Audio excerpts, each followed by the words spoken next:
মার্কিন president Donald ট্রাম্পের সমর্থন পাওয়া নতুন একটি 28 দফার শান্তি পরিকল্পনা সামনে এসেছে, যেখানে বলা হয়েছে ইউক্রেনকে তাদের পূর্বাঞ্চলের বড় একটি অংশ রাশিয়াকে ছেড়ে দিতে হতে পারে।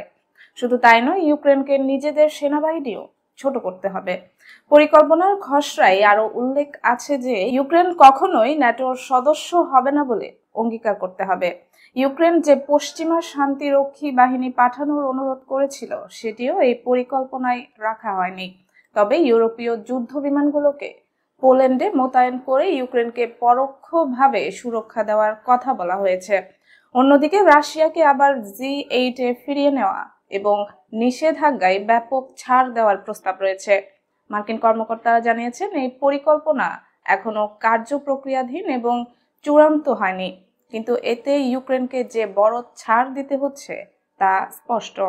কিয়েভ আগেই ঘোষণা করেছিল যে তারা কোনো পরিস্থিতিতেই নিজেদের ভূখণ্ড ছাড়বে না। ইউক্রেনের প্রেসিডেন্ট ভলোদিমির জেলেনস্কি জানিয়েছেন কয়েকদিনের মধ্যেই তিনি ট্রাম্পের সঙ্গে এই পরিকল্পনা নিয়ে কথা বলবেন। তার মতে যে কোনো সমঝোতা হতে হবে সম্মানজনক, যেখানে ইউক্রেনের সার্বভৌমত্ব সুরক্ষিত থাকবে। হোয়াইট হাউসের পক্ষ থেকে বলা হয়েছে এই পরিকল্পনা রাশিয়ার সঙ্গে গোপনে তৈরি করা হয়নি। বিশেষ দূত স্টিভ উইটকফ এবং পররাষ্ট্রমন্ত্রী মার্কো রুবিও গত 1 মাস ধরে দুই পক্ষের সঙ্গে নীরবে কাজ করে যাচ্ছেন। হোয়াইট হাউসের প্রেস সেক্রেটারি ক্যারোলিন লেভিট জানিয়েছেন প্রেসিডেন্ট ট্রাম্প পুরো পরিকল্পনাকে সমর্থন করছেন এবং এটি রাশিয়া ও ইউক্রেন উভয়ের জন্যই ভালো হতে পারে। পরিকল্পনা অনুযায়ী যুদ্ধবিরতি পর্যবেক্ষণের জন্য ট্রাম্প নিজেই একটি শান্তি পরিষদ পরিচালনা করবেন।